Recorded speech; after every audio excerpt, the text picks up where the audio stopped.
Good evening friends, मेरा नाम सी सुमित गर्ग है और अपने चैनल पे मैं आप सभी का स्वागत करता हूँ। यदि आपने भी फाइनेंशियल ईयर 1920 के लिए अपनी इनकम टैक्स रिटर्न भरी है और अभी तक आपको रिफंड नहीं मिला है तो चिंता करने की कोई भी बात नहीं है। आप अकेले नहीं हैं। जी हाँ, काफ़ी सारे लोगों ने वर्ष 2019-20 की इनकम टैक्स रिटर्न भरी है और उन्हें अभी तक रिफंड नहीं मिला है। नॉर्मली रिफंड 3-4 महीने में मिल जाता है, लेकिन यहाँ पर जिन्होंने मई जून में भी अपनी रिटर्न भर दी थी उन्हें भी अभी तक रिफंड नहीं मिला है। तो इसका रीज़न क्या है, इस वीडियो में हम यही जानेंगे। तो आइए अपनी वीडियो को स्टार्ट करते हैं।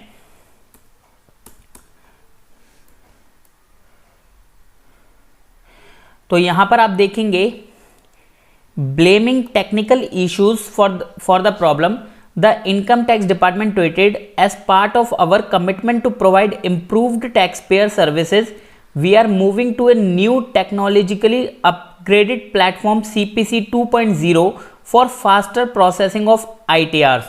तो यहाँ पर जब लोगों ने ट्वीट किया कि उनके काफ़ी मंथ्स के रिफंड्स अभी तक नहीं आए हैं, तो इनकम टैक्स डिपार्टमेंट ने ट्वीट करके बताया कि जो पिछले साल प्रॉमिस किया गया था CPC 2.0 अपग्रेड करने के लिए, वो प्रोसेस स्टार्ट कर दिया गया है और सून ITR for assessment year 2021 will be processed on CPC 2.0।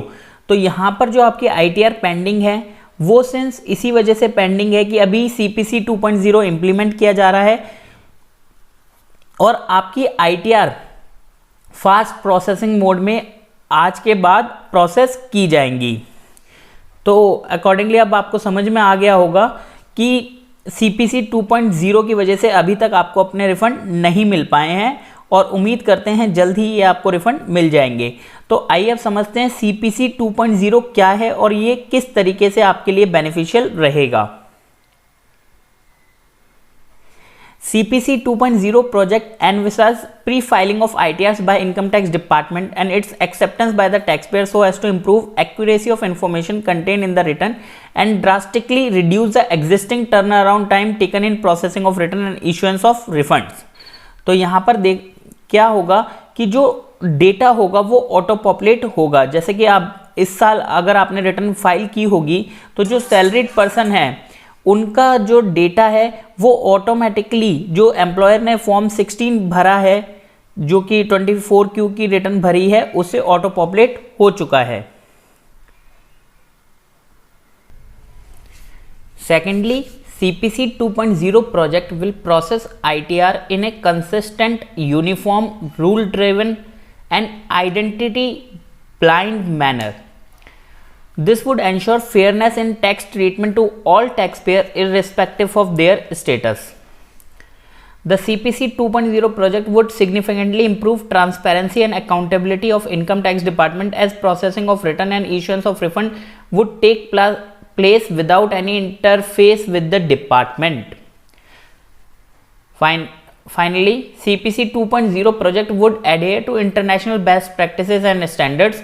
It would keep the taxpayer informed by providing processing status update, speedy communication using mobile app, email, SMS and through website of Income Tax Department। तो यहाँ पर आपको जो processing का status है वो real time basis पर update होता हुआ मिल जाएगा। CPC 2.0 project envisages setting up of integrated contact centers for taxpayers assistance and undertaking outreach programs involving taxpayers and other stakeholders through digital media in an effective manner। तो simplified वे में अगर हम कहें तो CPC 2.0 एक टेक्नोलॉजिकल अपग्रेड है अभी के रिटर्न प्रोसेसिंग सिस्टम का। अभी भी जो प्रोफेशनल्स हैं उन्हें पता है कि जो CPC का जो प्रोसेसिंग सेंटर सेटअप किए गए थे उससे काफ़ी हद तक इनकम टैक्स की जो रिटर्न प्रोसेसिंग है वो सिंपल हो चुकी है। सिमिलरली अब CPC 2.0 आने के बाद ये प्रोसेस और भी अच्छा हो जाएगा। The CPC 2.0 project, besides promoting the government objective of promoting voluntary tax compliance culture, would also smoothen the process of e-filing and processing of ITRs and will also bring about a significant enhancement in services to the taxpayers। तो जैसा कि कहते हैं कि अच्छी चीज़ों में time लगता है, सिमिलरली इस साल के रिफंड को थोड़ा सा डिले किया गया है जस्ट कि आपको फ्यूचर में कोई भी परेशानी ना हो। तो उम्मीद करता हूँ आप सभी को ये बात समझ में आई होगी। Thank you so much.